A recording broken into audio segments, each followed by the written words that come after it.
We recommend playing through some of the main scenario before playing episode Shadow. That's funny, this DLC contributes basically nothing to an already bare-bones plot. There's a large-scale troop presence, suspiciously large for a place with no strategic value. That could be said for 99% of this game's enemy placement. And there's a rumor going around that old rotten Eggman has been developing some kind of new weapon.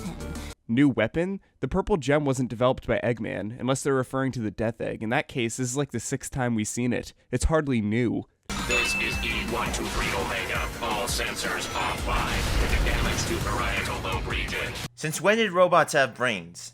He's not talking about a CPU or something, he's talking about an actual part of the human brain responsible for the reception of sensory information. This dialogue makes me want to remove my parietal lobe, actually. These overworld conversations are so dull, they just stand there and spout lame exposition. Bayonetta 2, another Sega game, had a similar budget restraint. They used 3D slideshows, but it was at least something. I'd take that any day over this boring dribble. I don't know you. And the only thing of no consequence around here is that big mouth of yours. I went to great pains to get the best mercenaries around, and he still totally wrecked the defense squad. Shadow!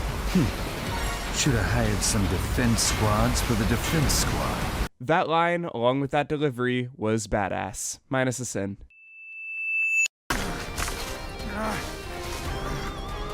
Worthless. Don't show your pathetic face around me ever again. Ow! The edge. Me. He's calling me weak. Infinite gets triggered by Shadow's edginess. Get away from there as soon as you can. There are explosions going off all over. The facility's about to collapse. You know that show don't tell rule? This story loves doing that exact opposite. Orbot and Cubot have zero relevance to the plot. Man, look at the size of that thing! Discount Alaskan bullworm. This is it for Green Hill, so the city must be close. Why didn't we start in the city? I prefer that over another Green Hill throwback. Shadow, it's you? Zavok! You know, everyone's favorite villain from Lost World.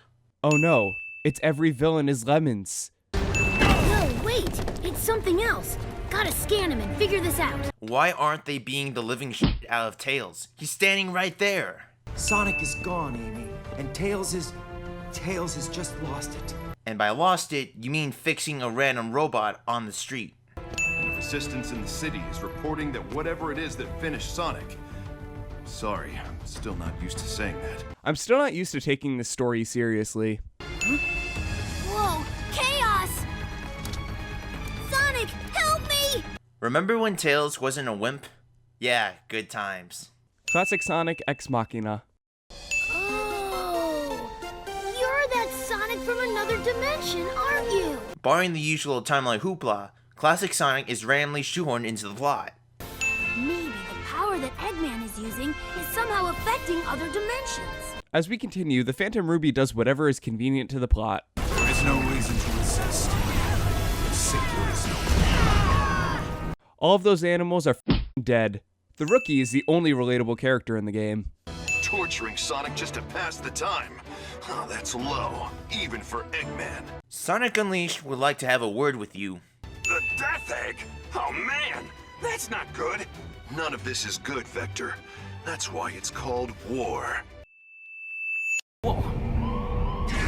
Wow. And that's why you should always use regular handcuffs. Discount Death Star. Hey rookie, you still in one piece? Oh sure, don't even bother to ask how I am. Sonic! Amy? I got 6 months of payback I'm just dying to spend. This sounds like a good start. You were tortured for 6 months, yet you act like nothing's changed. What a wasted plot point. I can send reinforcements if you don't think you can handle it. No need. The two of us are more than enough. Only because everyone else is quite incompetent. It doesn't matter what obstacles they put in our way. Together we can show the world what we can do. You are next to me and I'm next to you. Also, they shouldn't be able to double boost since the Rookie can't boost. So they're building weapons here, huh? Making everyone work like robots. Because everyone here is a robot. Hey look, I found Lyric. Well, look who's back from the dead. The little blue savior. Okay, I cannot take Infinite's theme seriously. It's the epitome of tryhard, although nothing will ever top Red Mountain 2 in terms of raw edge.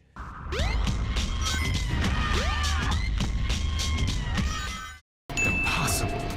Your abilities exceed your previous data. Why does Infinite speak like a robot even though he's just a regular mercenary? If he were a cyborg, then it makes sense. I failed Sonic. Well, I mean this world, Sonic.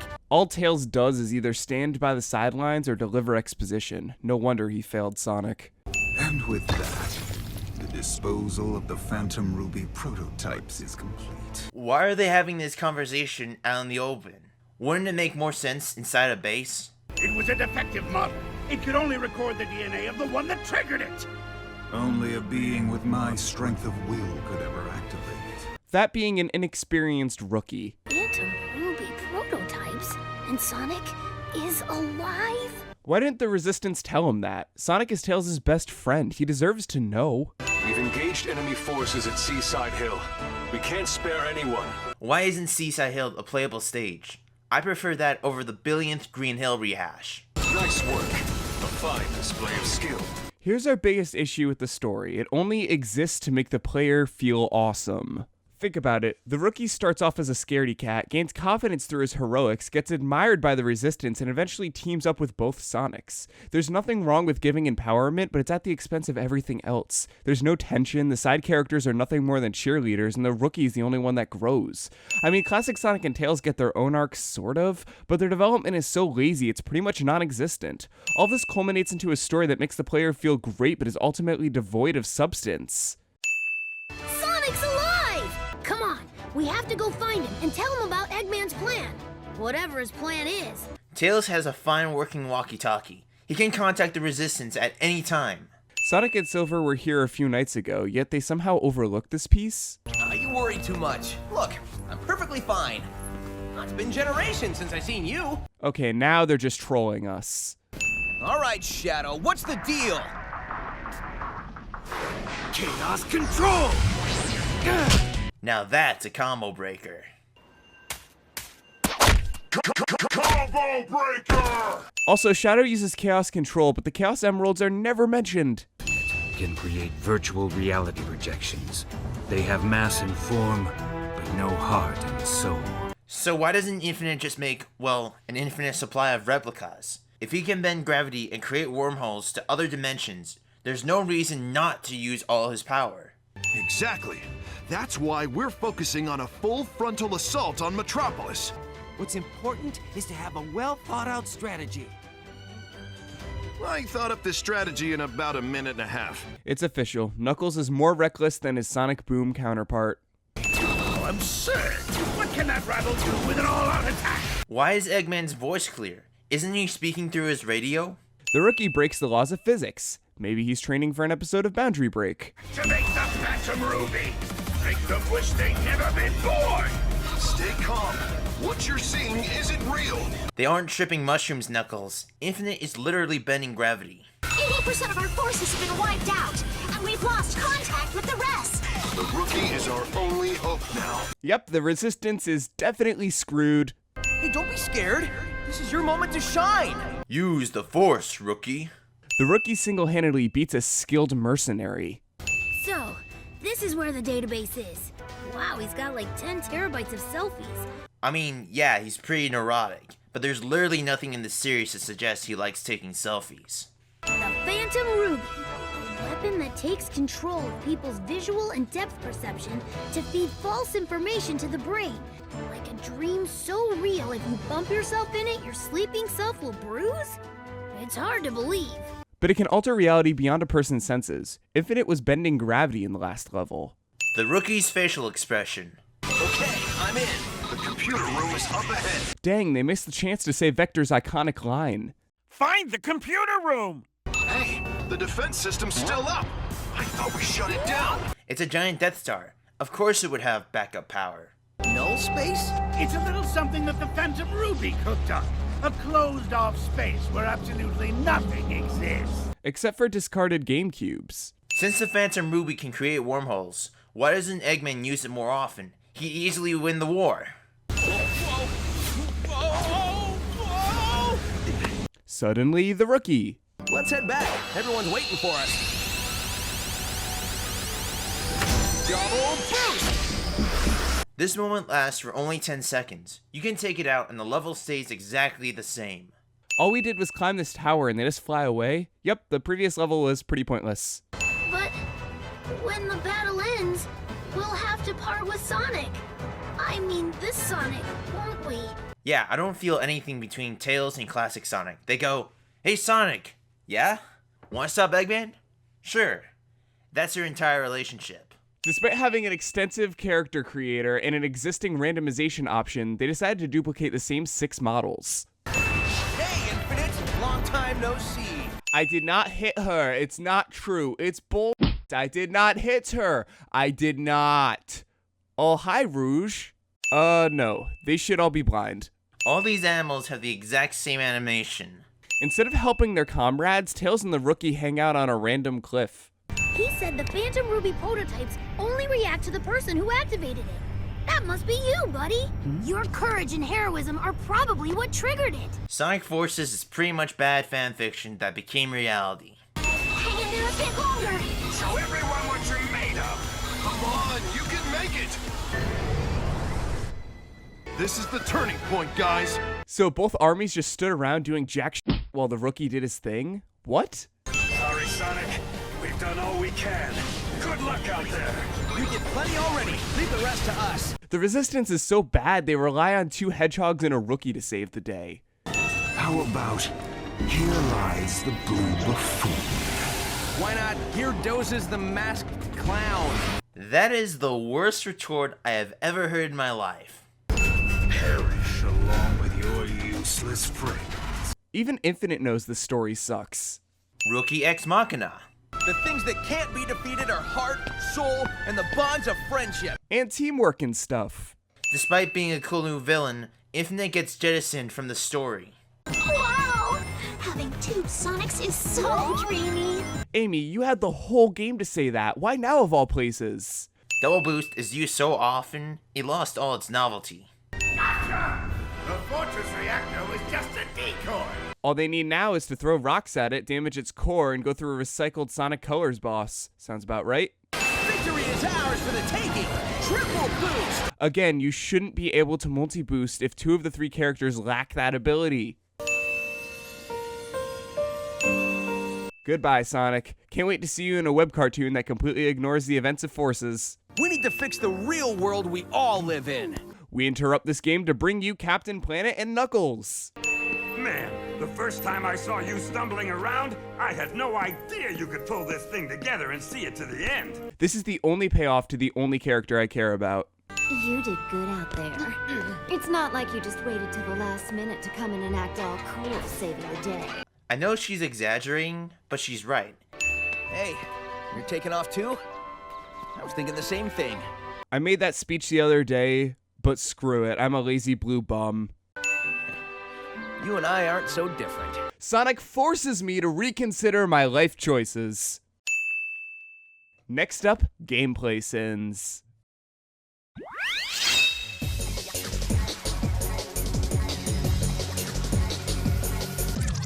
The game offers a hard mode that's not that hard. I got half the S rankings with little difficulty.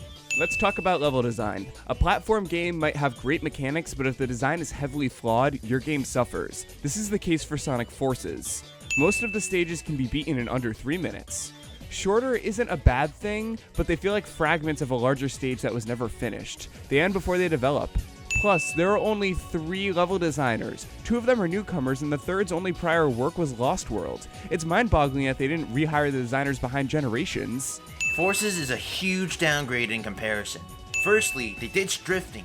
It made navigating sharp turns a fun treat. Secondly, the level design lacks ingenuity. It follows the Generations formula of 3D sections interspersed with 2D platforming, but to much worse results. The levels are usually run here, spam kill these enemies, go through this loop, rinse and repeat. Generations had more thought, variety, and challenge. It was fun because it wasn't just boost to win. You actually had to dodge the obstacles. The controls are even more slippery. Sonic is oversensitive in the air and undersensitive when strafing left or right in 3D. It's way harder to execute precise jumps in any dimension. This applies to all playable characters. The Shadow DLC is a huge afterthought. All 3 levels are straight out of Mario Maker. It's existing levels plastered with nondescript crates in the sky. There are literal segments where Shadow boosts in a straight line, springs up, boosts, springs up again, and boosts. We're not making this up. You never interact with any of the Resistance soldiers. There's never a moment where you meet an original character and help her fight the battle. That's a huge missed opportunity. In Shadow the Hedgehog 2005, you could help with any of the competing factions. You could hinder the military or assist the aliens. That system was primitive, but it formed a meaningful connection between story and gameplay. There is nothing like that in Forces. It's just you or Sonic against endless waves of robots. And it sucks because fighting alongside the other animals would have greatly strengthened that theme of overwhelming forces. The boss fights are a complete joke. They are far too easy. This boss was so easy I beat it on my first try. There's sand everywhere! Green Hill's looking a lot more like Sand Hill right now. The in-level chatter honestly sucks. Most of it is redundant anyway. Stop putting Green Hill Zone in these games. They've been slamming this zone in every game since Generations. In Forces, there are 5 levels based off this zone. Look, Green Hill Zone is a very beloved level, but for God's sake, just use another hill theme for once, like Emerald Hill Zone. There are QuickTime events, and all of them aren't satisfying to pull off. Even if you miss a QuickTime event, there's no punishment. What's the point? There are times where you can tell the level design gets pretty lazy, such as this stretch where Classic Sonic gets invincibility, runs on a conveyor belt, and wins. Or this part where they just put a red ring in front of a checkpoint. You don't just hand them out. Wall jumping returns, but this is the only level we use it. Classic Sonic. Oh boy. Firstly, the physics are downright bad. They're too floaty and lack any sense of weight. Secondly, his stages are the worst design in the game. I mean, what is this? There's no pizzazz or interesting obstacles. Finally, the drop dash move from Mania is here, but it isn't as satisfying to use. Just go back to Mania for your 2D platformer needs. Overall, the game is in the right direction by using the boost formula, but you're better off sticking with Generations. It's not a total loss, however. Forces has some decent qualities. Let's acknowledge them.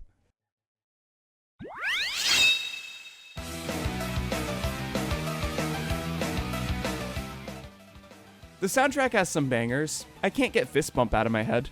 The final boss is underwhelming, but this track is pretty badass.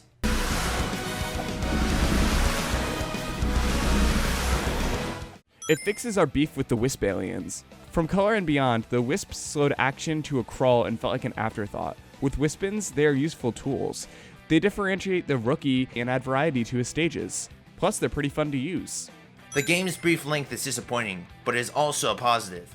I'd rather play a 3-hour experience than an 8-hour slog. This game is visually stunning. When it's not recycling previous zones, it looks really good. The lighting is great at points. We also like the UI design. It's slick, sharp, and clean. The Avatar creator is a welcome addition. We love the gameplay options he brings. The outfit customization is really cool. You can be any character you want. Also, that Sonic shirt is one of the greatest things to ever exist. The PC port is decent. Also, despite the small community size, the modding support is great. We haven't gotten the chance to play these mods, but some of them look better than the actual game, like this collection of Grand Metropolis levels by Infinite Force. It's something. Or this Westopolis mod by NuxFan24. It looks halfway decent and is longer than all the official levels. Overall, if you're really curious about Forces, get it on PC. It's the best version.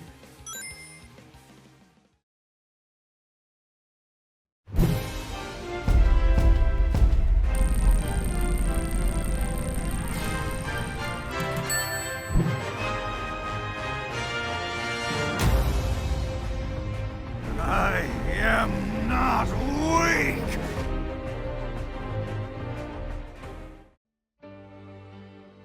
Thanks for watching. These past 4 years have been a blast for us. We like to thank the lovely lads and lasses who inspired us, like CinemaSins, Screen Junkies, Chair I5, Some Call Me Johnny, Virtuoso Girl, and all the amazing Sonic fans out there. If you want more Sonic content, head over to Dan's channel. Also, subscribe to DanRock if you haven't already. He's way past cool. Remember, no hedgehogs were harmed in the making of this video.